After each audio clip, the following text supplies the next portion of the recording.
자, 그럼 이제 사용자로부터 입력값을 받을 수 있는 폼 태그를 직접 작성을 해보도록 합시다. 폼 태그라고 하면은 이 안에 이제 입력값을 받을 수 있는 태그를 써주면 되는 거고요. 입력값을 받는데 그 입력받는 값을 어디에다가 전송을 해줄 거냐면 전송받을 대상에게 전송을 해줄 거라고 이렇게 표시를 해줍니다. 만약에 우리가 나중에 파이썬을 열심히 배워가지고 파이썬 파일에게 전송을 해주고 싶어 라고 하면은 여기다 뭐뭐뭐.python 이렇게 파이썬 파일 이름 써주면 되는 거고요. PHP 파일한테 예를 들어서 전송을 해주고 싶으면 뭐뭐뭐.php 이렇게 써주시면 됩니다. 근데 아직 우리는 배우지 않았으니까 여기다가 그냥 한국말로 전송받을 대상 이렇게 표시를 해주기로 합시다. 자, 우린 이제 여기다가 아이디랑 비밀번호를 입력을 받을 건데, 그럼 이제 여기다가 입력값을 받을 수 있는 태그를 작성을 해줘야 될 거 아니겠어요? 그래서 여기다가 input이라고 써줍니다. 이제 입력값을 받는다라고 했을 때 그 입력을 영어로 하면은 이 input이 되는 거예요. 입력을 받을 건데 어떤 식으로 입력을 받을 거냐면 어떤 타입으로 입력을 받을 거냐면 텍스트 타입으로 입력을 받겠다라는 뜻에서 input 타입 텍스트라고 써주시면은 라이브 서버 땅 틀어주면은 이렇게 입력값을 받을 수 있는 텍스트 입력 공간을 받을 수 있는 입력 공간이 생기게 됩니다. 이렇게요. 자, 그러면 여기다가 비밀번호도 똑같이 입력을 받아야 될 텐데 여기다가 그냥 똑같이 이렇게 텍스트 타입으로 입력을 받을래요? 라고 써주면 될까요? 라이브 서버 땅 틀어주면은 예를 들어서 이렇게 아이들이 입력을 해주고 비밀번호 이렇게 입력을 해주는데 비밀번호 우리 이런 식으로 입력받진 않죠. 보통 땡땡땡땡 이렇게 가려서 입력을 받잖아요. 그래서 비밀번호는 인풋 타입을 텍스트가 아니라 땡땡땡땡으로 입력을 받을 수 있는 패스워드 타입으로 입력을 받겠습니다 라고 써줘야 돼요. 그러면 라이브 서버를 땅 틀어주면은 비밀번호는 땡땡땡땡으로 표시가 되죠. 여기까지 가시죠. 자, 그러면은 아이디랑 비밀번호를 입력받을 수 있는 공간을 이렇게 딱 마련해 놓는데 이거를 제출할 수 있는 버튼도 필요할 거 아니겠어요? 그죠? 제출할 수 있는 버튼이 필요한데 인풋을 받을 건데 어떤 타입의 입력 공간이냐면 서브미트라고 하는 게 제출하다 라는 뜻의 뜻이거든요. 그래서 제출할 수 있는 공간을 이렇게 만들어줘 라고 하면은 이런 식으로 제출 버튼이 생기게 됩니다. 아이디를 이런 식으로 입력을 하고 비밀번호 이렇게 입력을 해준 다음에 제출 버튼을 딱 눌러주면은 이렇게 전송받을 대상에게 커넥션을 시도했습니다 라고 뜨죠. 근데 우리는 이 전송받을 대상을 안 만들어 놨으니까 당연히 get 할 수가 없다 라고 표시가 되는 거겠죠. 자, 근데 이렇게 하면은 완성되지가 않았어요. 무슨 말이냐면 이건 어떤 뜻이냐면 입력값을 받을 건데 어떤 식으로 입력받을 거냐면 텍스트를 입력받을 거예요 라고 말한 것에 불과하기 때문이에요. 이 전송받을 대상은 여기다 텍스트 입력값을 받을 거예요 라는 말보다 조금 더 많은 정보가 필요합니다. 어떤 정보가 필요하냐면 이 입력받는 값이 무슨 값인지 알려줘야 돼요. 무슨 말이냐면 여기 id라고 하는 거랑 비밀번호라고 써있는 거는 우리가 보기 편하라고 한국말로 작성을 해놓은 것에 불과하잖아요. 여기 id 그리고 비밀번호라고 하는 거는 이 전송받을 대상이 인식을 이거랑 엮어서 생각을 안 합니다. 그렇기 때문에 여기다가 인풋을 받을 거고 이 인풋은 텍스트 타입으로 받을 건데 이 입력받는 값은 뭐라고 알아들으면 되냐면 id라고 알아듣고 이거를 처리해주면 돼 라는 뜻에서 id라고 써줍니다. 그리고 패스워드도 마찬가지죠. 여기다가 패스워드 타입으로 입력을 받을 거야. 너는 이제부터 이 입력받는 거를 뭐라고 인식하면 되냐면 패스워드라고 입력을 하면 돼. 인식을 하면 돼 라는 뜻에서 이렇게 네임을 지정을 해줍니다. 인풋 값에 이름을 지정을 해주는 거예요. 참고로 이거 id라고 꼭 쓸 필요는 없고 my id 이런 식으로 마음대로 써주면 됩니다. 그러면 이제부터 전송받을 대상은 여기다 입력받는 값을 my id라고 인식을 할 거고 비밀번호는 my pw라고 인식을 할 거예요. 앞으로 라이브 서버를 땅 틀어줘서 id를 이런 식으로 써주고요. 비밀번호를 이렇게 딱 써주면은 제출 버튼을 딱 눌러주면은 아까랑 다르게 뜬다는 걸 확인할 수가 있죠. 전송받을 대상한테 뭔가를 보냈어요. 뭘 보냈냐면 my id는 태공이라고 보냈고 my 패스워드는 1234로 전송을 했습니다 라고 보냈다라는 걸 확인할 수가 있죠. 무슨 말이냐면 전송받을 대상에게는 my id는 태공이라고 인식되도록 값을 보냈고 my pw는 1234라고 인식되도록 값을 보냈습니다 라는 뜻인 거예요. 무슨 말인지 아시겠죠? 여기서 여러분들이 유추할 수 있는 내용이 있는데 제가 계속 설명을 해드린 게 뭐냐면 서버와 클라이언트 사이에는 통신을 주고받고 그 통신을 할 적에는 사이에 HTML 파일이 오간다고 했었죠. 근데 그 HTML 파일을 이렇게 왔다리 갔다리 하면서 주고받으면서 대화를 할 적에 클라이언트와 서버는 어떤 공간에서 대화를 하냐면 여기에 있는 이 URL로서 대화를 한다. URL로서 통신을 주고받는다 라고 라고 생각하시면 될 것 같습니다. 이 URL과 관련해서는 나중에 파이썬 장고 웹 프레임워크를 배울 때 조금 더 자세하게 다룰 수 있을 거예요. 그러니까 지금으로서는 지금 보시는 것처럼 클라이언트와 서버 사이에 통신을 할 때는 URL로 통신을 하는구나 라고 알아들으시면 됩니다. 아시겠죠?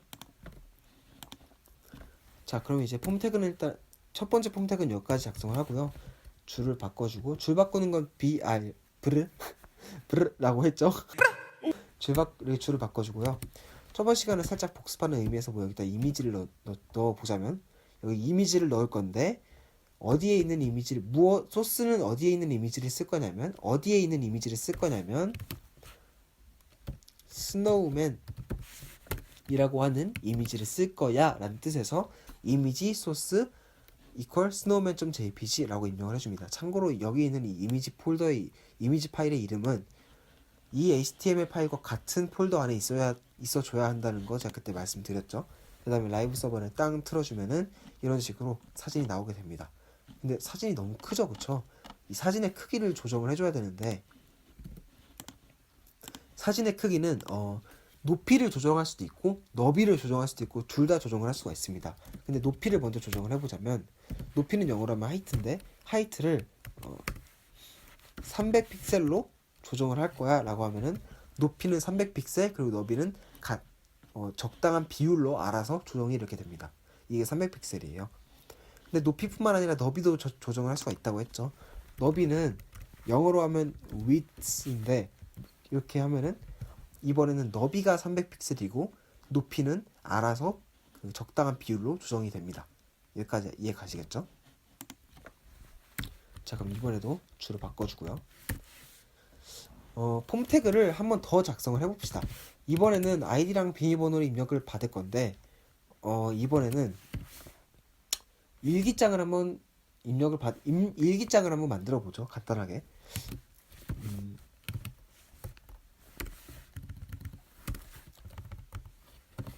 나의 일기장 이렇게 제목을 작성을 해주고요.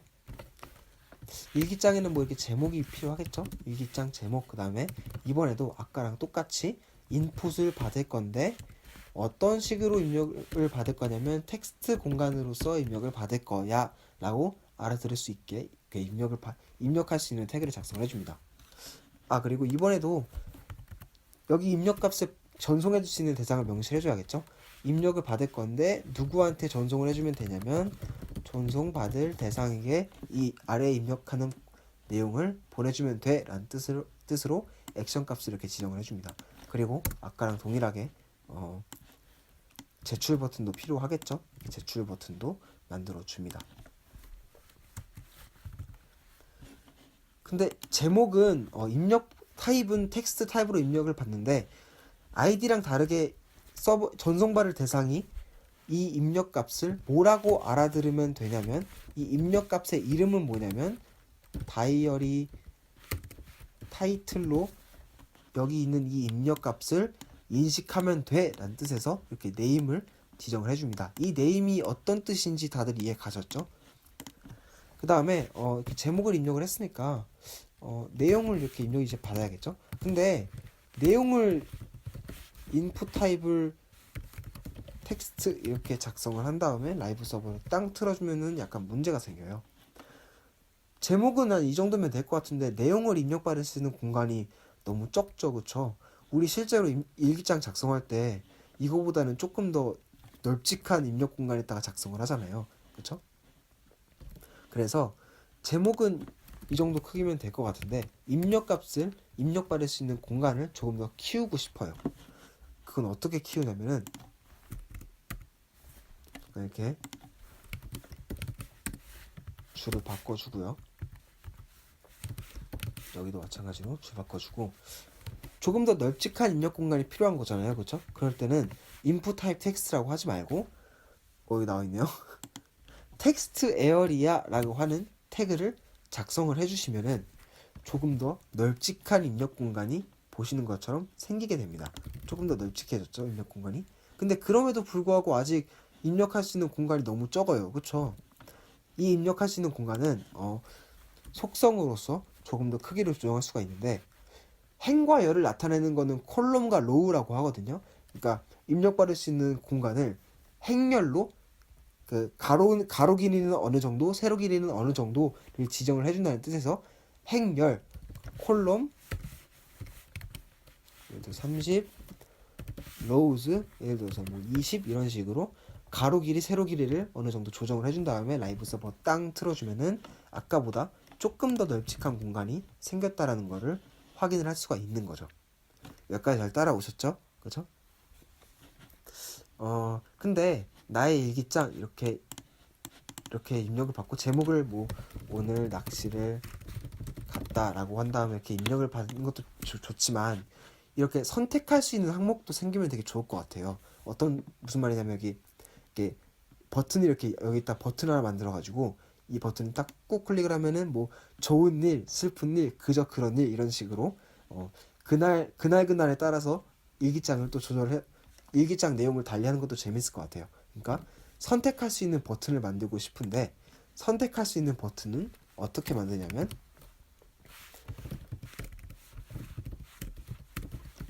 select라고 하는 태그를 작성을 해주면 여기다가 이제 선택할 수 있는 공간이 생기거든요. 이렇게 줄바꿈을 해주고요. select라고 하는 거는 이 안에다가 이제 여러 가지 선택할 수 있는 항목들을 만들어 놓을 거야 라는 뜻이에요. 여기다가 select라고 하는 거에다가 여기다가 옵션 이렇게 해주면은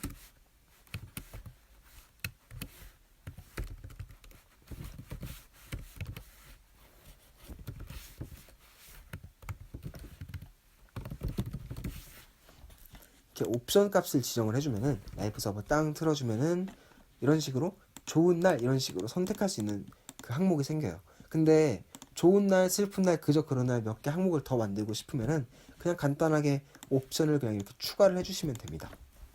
이거는 우리 리스트를 작성할 때랑 되게 비슷하죠, 그쵸? 그러니까 리스트를 작성할 때를 생각해 주시면 이 select라고 하는 태그 안에 여러 가지 옵션을 여러분들이 원하는 만큼 작성을 해주시면 된다라고 하면 돼요. 뭐 옵션은 좋은 날에 작성하는 일기도 있고 sad day 슬픈 날도 있고 또 있을 수 있겠죠.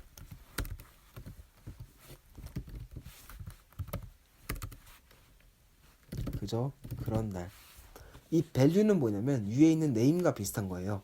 이 옵션을 이 좋은 날, 슬픈 날, 그저 그런 날은 우리가 보기 편하도록 작성된 한국말에 불과한 거고요. 여기에 이제 선택한 옵션들을 서버는 뭐라고 알아들으면 되냐면 이 전송받을 대상은 뭐라고 알아들으면 되냐면 굿데이, 세르데이, 소스라고 알아들으렴이라는 뜻에서 밸류 값을 이렇게 지정을 해주시면 됩니다. 근데 조금 보기가 복잡해지고 있죠. 대충 이렇게 떼주고 정성껏 떼주고요. 라이브 서버 땅 틀어주면은 이런 식으로 제목 입력 값을 받고요. 좋은 날, 슬픈 날, 그저 그런 날 이렇게 선택할 수 있는 공간도 생겼다라는 것을 확인할 수가 있어요. 뭐 제목에다가도 뭐 친구들과 술 먹음 이거는 뭐 좋은 날이죠. 재밌었다. 작성을 해준 다음에 제출 버튼을 딱 눌러주면은 이렇게 다이어리 타이틀 친구들과 술을 먹었다라는 그 내용으로 전송받을 대상한테 보냈습니다 라고 전송이 됐다라는 걸 확인할 수가 있죠. 여기까지 이해들 다 가셨나요? 자, 이제 여기 입력 받을 수 있는 폼 태그는 여기까지 하도록 하고요. 이번에는 줄을 대충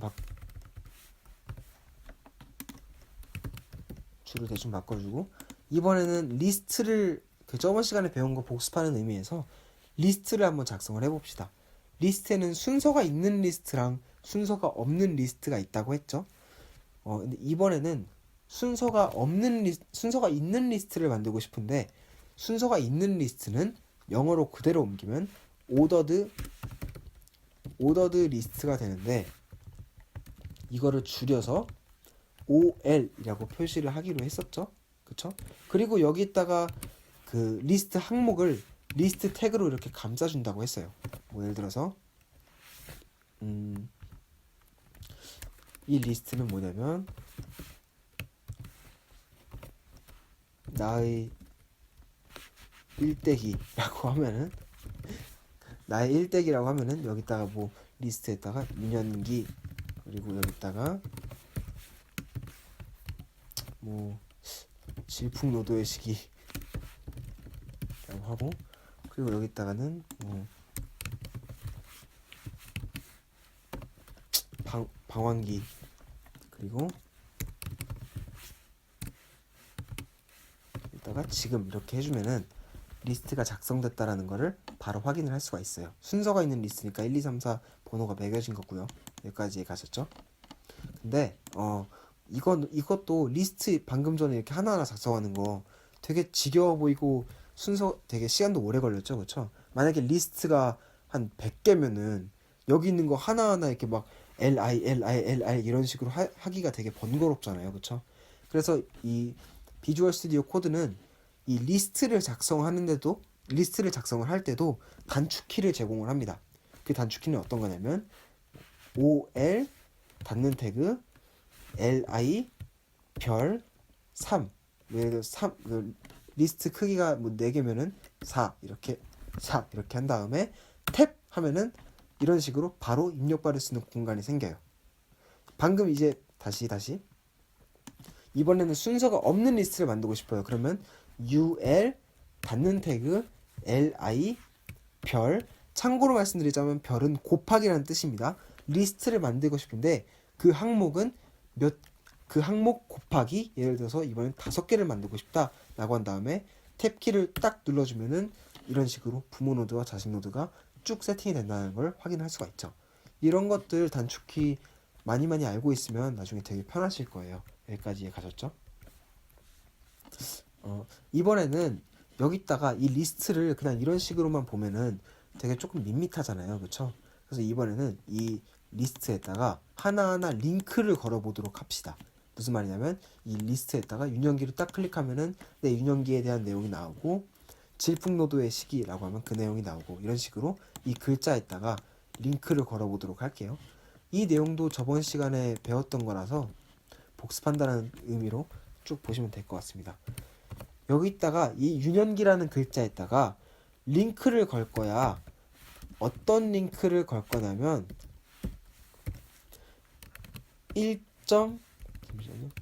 1.html이라고 하는 내용의 html을 링크로 걸 거야 라는 뜻에서 href 1.html 이렇게 써줍니다.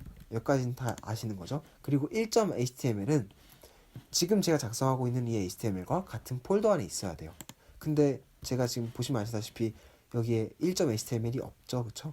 그래서 지금 당장 라이브 서버를 이렇게 딱 틀어주면은 링크가 걸리긴 걸렸는데, 그래서 1.html 가져올 수 없습니다, get 할 수 없습니다 라고 바로 뜨게 되죠. 그래서 지금 여기다가 1.html을 만들어 줘야 돼요.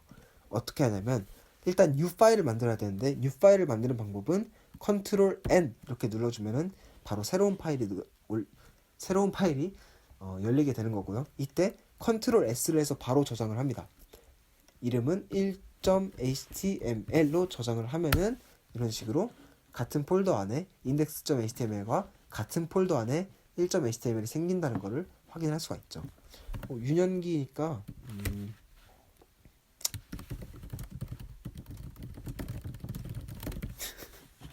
뭐 이런 내용을 작성을 해준 다음에 이번에는 라이브 서버를 땅 틀어주면은 여기 링크가 제대로 걸렸고 이걸 클릭을 하면은 바로 이 1.html 갖고 와서 링크가 활성화된다는 것을 확인을 할 수가 있죠. 이 다른 것도 다 마찬가지입니다. 링크를 이렇게 걸어주시면 돼요. 이 질풍노도의 시기까지만 링크를 한번 걸어볼게요. 여기다가 링크를 걸 건데 그 링크는 어떤 링크냐면은 2.html 이라는 링크를 걸 거야 라고 한 뜻에서 이렇게 태그를 작성을 해주고요. 여기서 a 태그를 닫아줍니다. 근데 여기에는 2.html이 없죠. 그래서 컨트롤 N으로 새로운 파일을 만들어 주고요. 컨트롤 S로 저장을 하는데 이름은 2.html로 저장을 합니다. 그래서 여기다가 질풍노도의 시기니까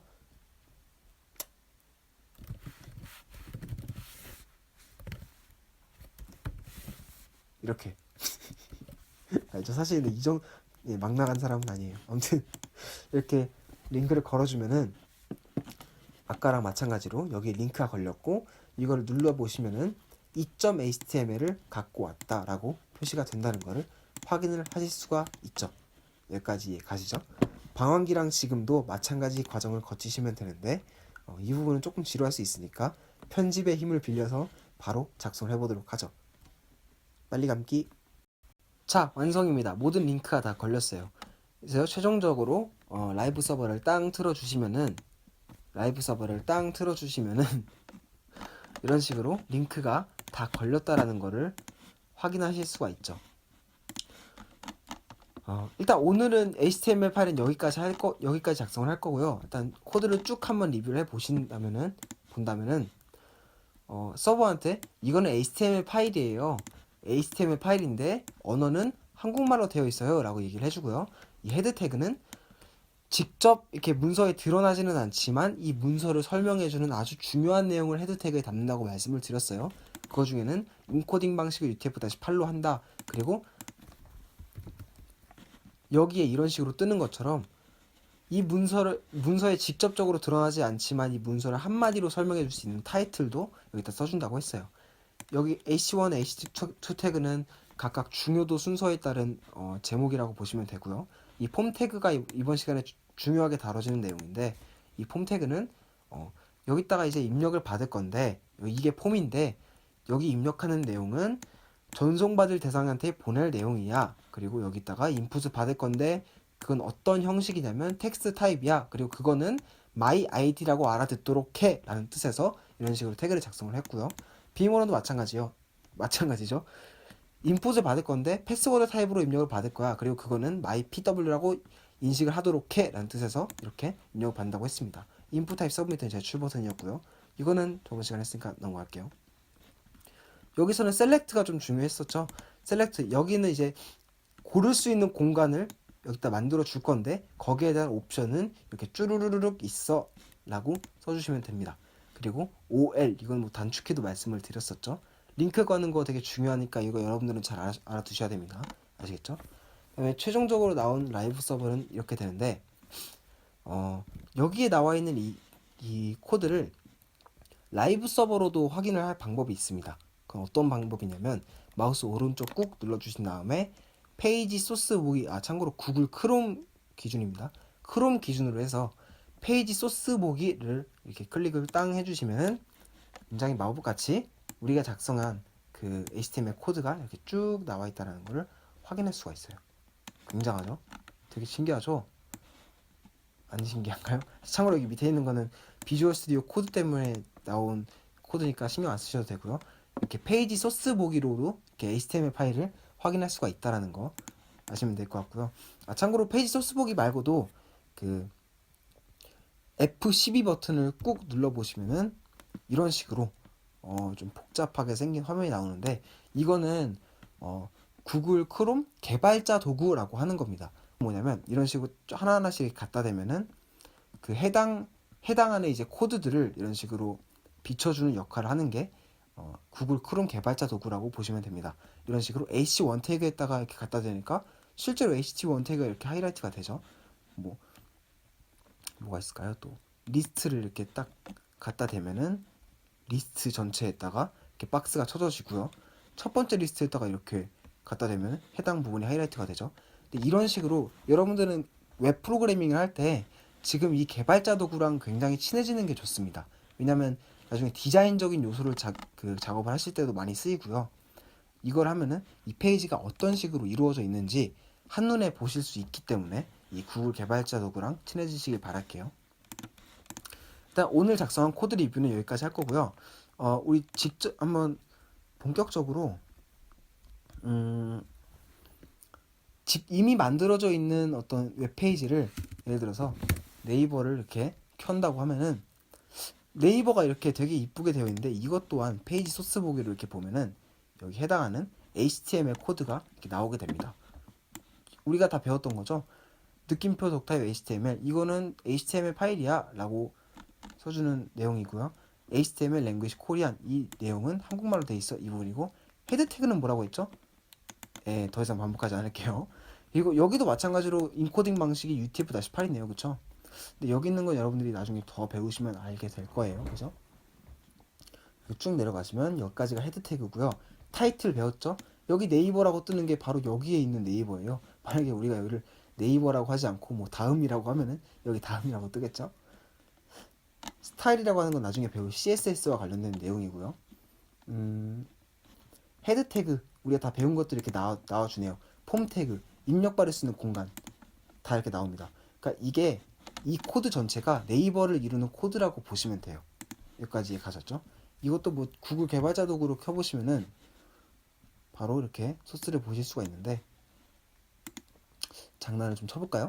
이따가 예를 들어서 타이틀을 네이버가 아니라 다음이라고 하면은 이게 다음이라고 바뀝니다. 물론 이거는 네이버 전체 파일이 바뀐 거 아니고 나한테 보여지는 내용만 바뀌는 거라고 생각하시면 됩니다. 네이버 짱이에요. 입력을 해주면 나온다는 걸 확인할 수가 있죠. 네, 일단 오늘 내용은 여기까지 할 거고요. 일단 오늘 내용까지 해서 HTML 수업은 마무리를 지을 겁니다. HTML 관련된 내용이 좀 강의가 길어진 것 같은데 굉장히 죄송하고요. 근데 그렇지만서도 제가 앞선 강의에 말씀드렸다시피 이 HTML은 상당히 중요한 내용이다 보니까 여러분들이 좀 어느 정도 시간을 투자해서 잘 기반을 다지셨으면 좋겠습니다. 오늘 강의는 여기까지 할 거고요. 여러분들 긴 강의 동안 정말 수고 많으셨습니다. 다음 강의부터는 어느 정도 이제 부담이 덜한 강의가 준비되어 있으니까 오늘 내용까지 잘 복습하시고 다음 강의에서 뵙겠습니다. 여러분들 정말 수고 많으셨습니다. 감사합니다.